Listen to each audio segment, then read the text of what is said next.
What's the dumbest way you ever injured yourself? Cracked a rib sneezing, then passed out from the pain, broke my wrist, and gashed my head open when I fell. Some Looney Tunes-level drill now.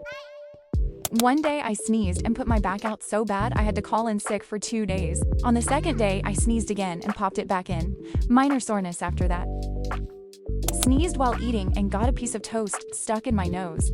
I don't know how it got here. It happened twice. Had to go to the hospital and remove it.